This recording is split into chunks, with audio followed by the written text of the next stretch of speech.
ओम शांति। गीता का भगवान कौन, इसका आज हम 35वां पाठ कर रहे हैं। कली शब्द का वास्तविक अर्थ क्या है? कली शब्द का वास्तविक अर्थ क्या है?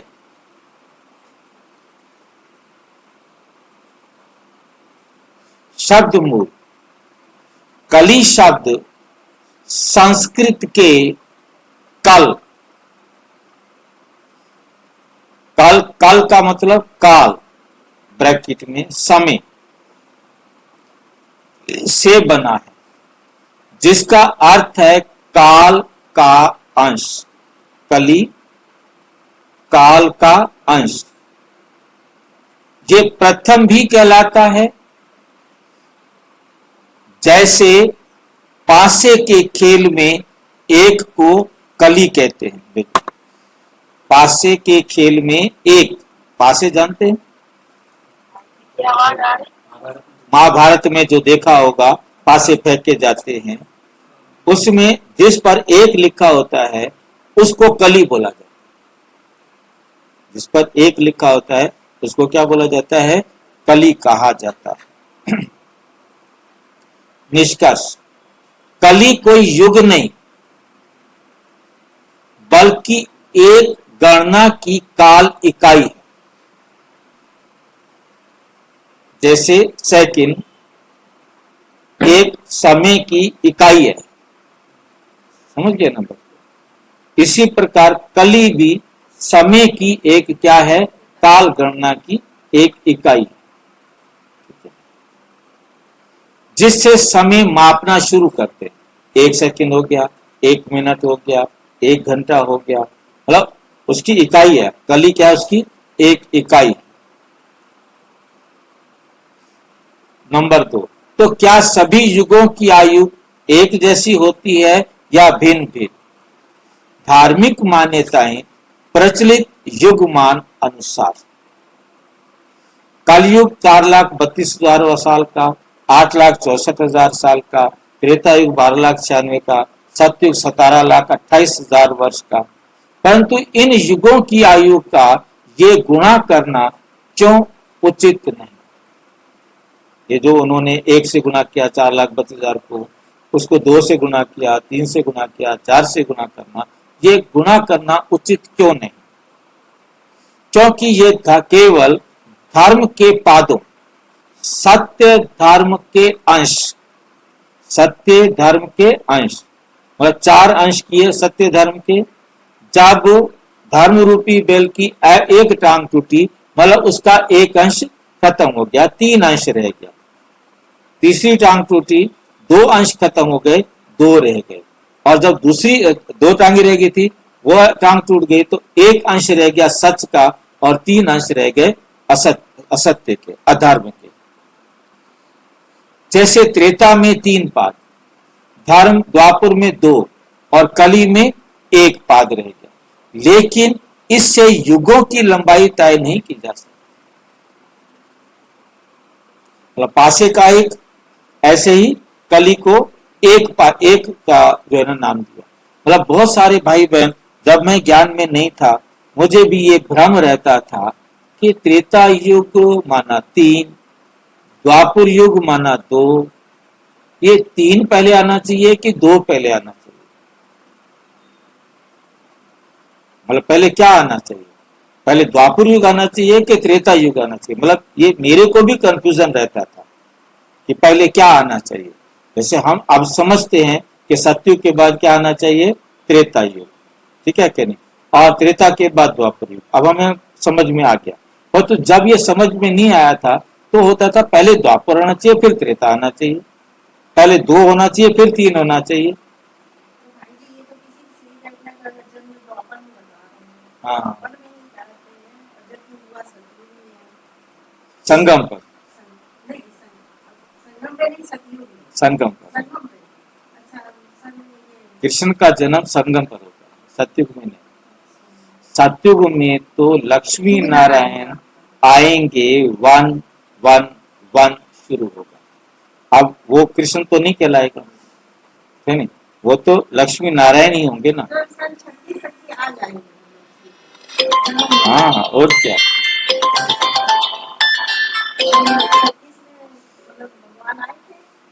अब इस टाइम कृष्ण लगभग 23-24 साल का हो गया, जन्म लिए हुए, ले चुके 23-24 साल के हो गए, तो लंबाई तय नहीं की जा सकती, इसका वीडियो अलग बना हुआ है। उदाहरण द्वारा समझे, अगर मनुष्य की औसत आयु कलयुग में 30 वर्ष मानी जाए, कलयुग में औसत आयु 30 वर्ष है, तो द्वापर में कितनी हो जाएगी? 60 हो जाएगी, और फिर त्रेता में 120 हो जाएगी, और सतयुग में फिर नहीं, हाँ 3 चौक नहीं, वहाँ वो हमने वो अनुमान हमने अलग लिया था ना, ये हो जाएगा 160। 30 का है ना, 30 दूनी 60, 60 दूनी 100। अच्छा, ये डबल करते जा रहे हैं, मतलब किसी की भी हम ये इस यहाँ जो लिखा है उसके अनुसार नहीं, हम द्वापर के अनुसार जैसे डबल करें, तो सतयुग में कलयुग में मान लेते हैं हम 50 मान लेते हैं, तो कलयुग में उसकी 50 है, तो द्वापर में उसकी क्या हो जाएगी? 100 साल, और फिर त्रेता में हो जाएगी 150 साल, 3 से गुना कर देंगे ना, और सतयुग में हो जाएगी 200 साल। तो इस प्रकार से सतयुग चारों युगों में हम डबल करते जाएंगे। तो वास्तव में क्या इससे युगों की लंबाई का निर्धारण किया जा सकता है? बिल्कुल नहीं। ये केवल जीवन स्तर के दृष्टिकोण से है, ना कि काल गणना के हिसाब से। और इसको दृष्टिकोण और काल गणना का मतलब समझना, जो ये अंतर है, ये बहुत जरूरी समझने वाली बात है।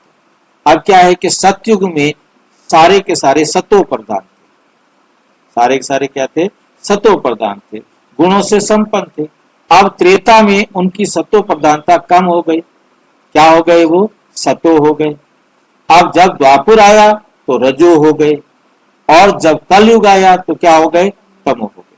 तो ये गुणों के आधार पर गुणों में गिरावट हुई है, ना कि एज में गिरावट हुई है।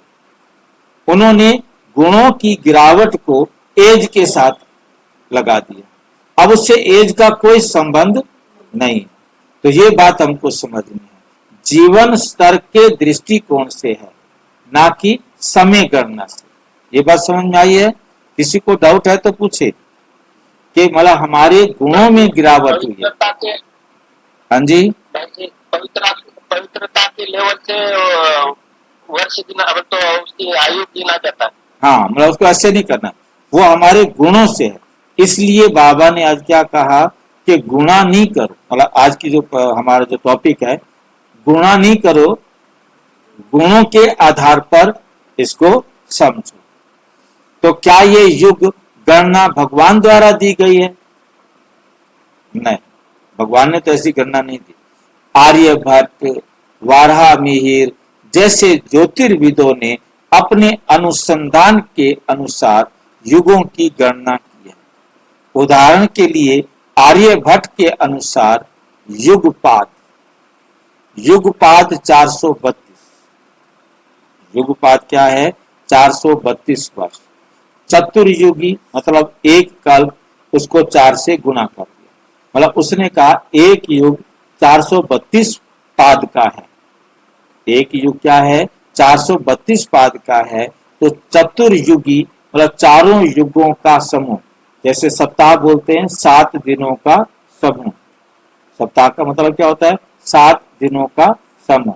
तो इसी प्रकार 4 युगों का समूह 432 को 4 से गुणा कर दिया, फिर 4 दूनी 8, 4 तिया 12, 4 चौक 16 और 1 17, 1728। तो उसने बराबर बराबर चारों युगों को रखा। ये तो था आर्यभट्ट। और कल्प आदि सृष्टि का आरंभ मतलब ये कब से शुरू होते हैं?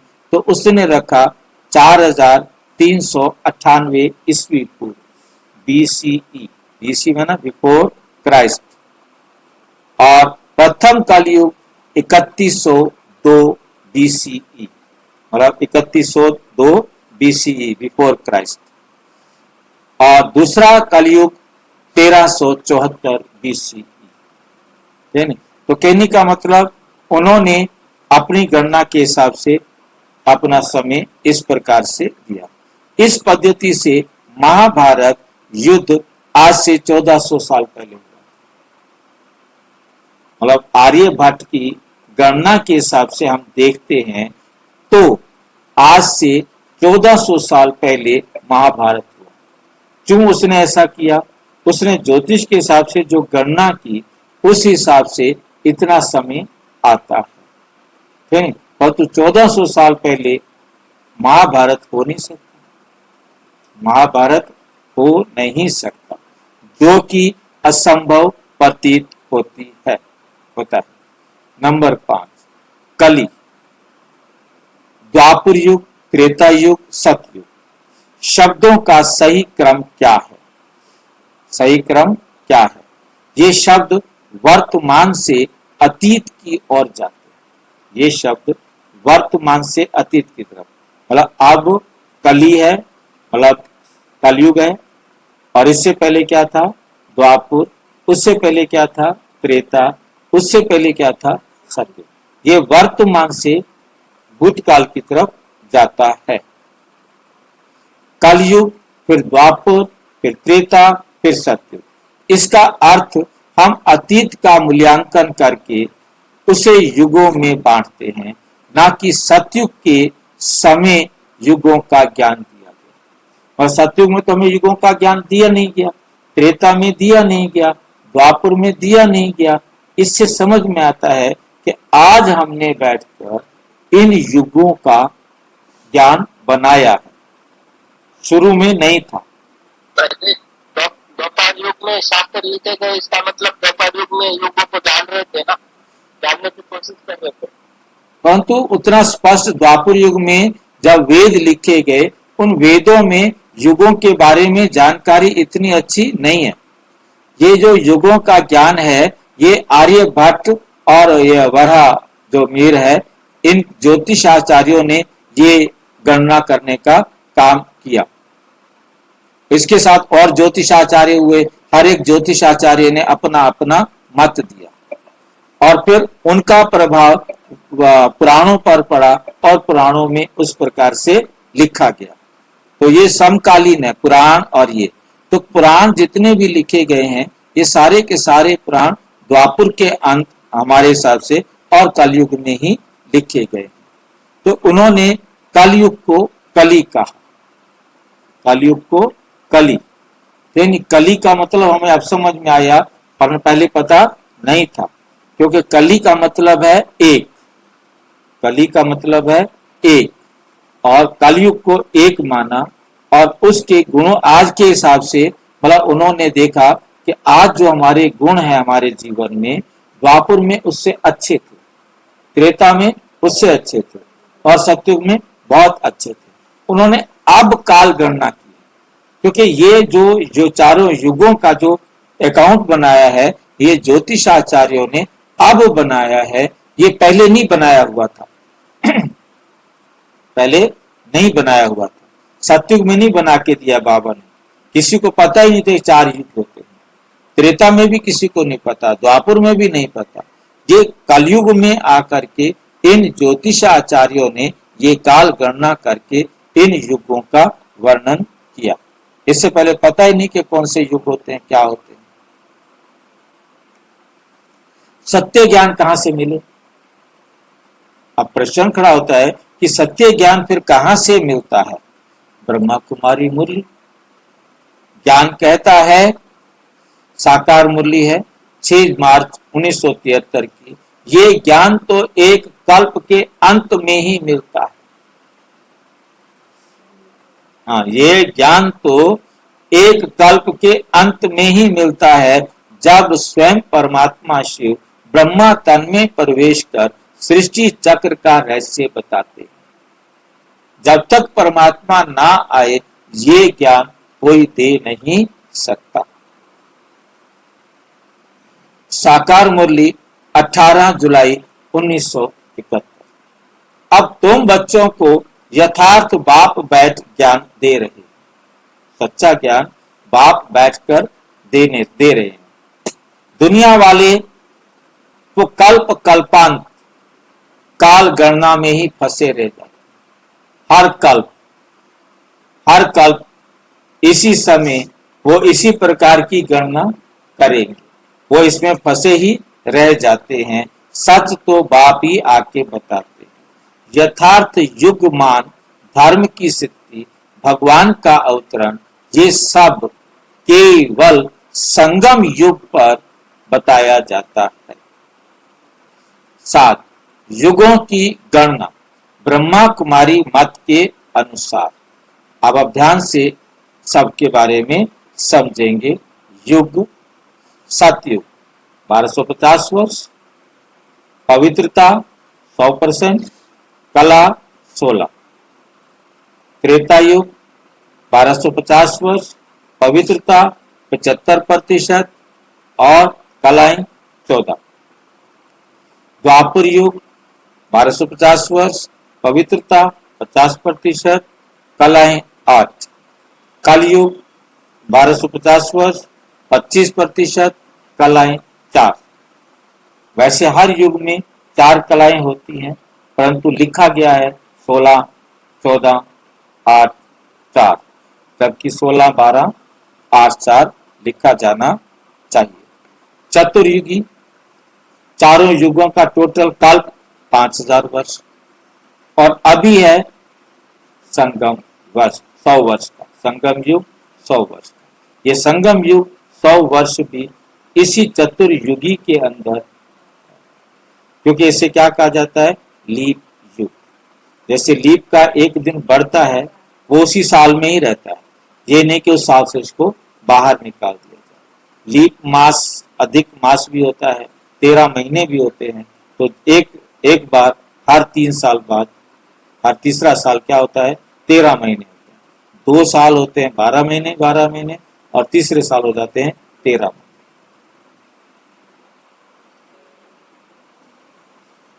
का अलौकिक युग, जहां भगवान स्वयं आते। तो पहले जो पुराने जमाने में हमारे जो बनिया होते थे, वो 2 साल तो ब्याज लेते थे, 12 महीने का, और तो जिस साल 13 महीने होते थे, 13 महीने का ब्याज लेते थे। मतलब याद रखने के लिए बहुत जरूरी है। और कहते जी अब तो 13 महीने हैं, 13 महीने का ब्याज देना, महीने का ब्याज होता है ना, दिन वही और क्या हो जाते हैं, महीने 13 हो जाते हैं। का अलौकिक युग, जहां भगवान स्वयं आते। संगम युग क्या है, ये एक अलौकिक युग है जहां भगवान स्वयं आते। 8. वास्तविक अवतरण कब होता है, अव्यक्त मुरली 18 जनवरी 1973। भगवान का अवतरण द्वापर व कलयुग के संधि काल में होता है, लेकिन ये द्वापर और कली ब्रह्मा कुमारी ज्ञान अनुसार है, ना कि पुरानी काल गणनाओं पर आधारित है। भगवान का अवतरण द्वापर व कलयुग के संधि काल में होता है, लेकिन ये द्वापर और कली ब्रह्मा कुमारी अनुसार है, ना कि पुरानी काल गणनाओं के आधार पर। ये गलत लिखा गया है, लिखा जाना चाहिए था कलयुग और सतयुग के संधि काल पर। ये कलयुग और सतयुग के संधि काल पर होता है, तो यानी ये ब्रह्मा कुमारी के अनुसार है, ना कि काल गणनाओं पर आधारित। निष्कर्ष, कली, द्वापर आदि गणनाएं ज्योतिर्विदों की कल्पना पर आधारित है। सच्चा काल ज्ञान युगों की समान अवधि, धर्म की स्थिति, धर्म की अवस्था, 4 अवस्थाएं हैं, केवल परमात्मा शिव संगम युग में बतलाते हैं। आज का संगम युग ही वो समय है जब परमात्मा ब्रह्मा द्वारा फिर से ज्ञान दे रहे हैं। अच्छा, ओम शांति। और विस्तार से जानने के लिए प्रजापिता ब्रह्मा कुमारी ईश्वरीय विश्वविद्यालय के किसी भी सेवा केंद्र पर संपर्क करें और यदि कोई प्रश्न है तो 9213106986 पर केवल टेलीग्राम करें। 9650692270 पर केवल व्हाट्सएप करें, फोन नहीं। ओम शांति। ओम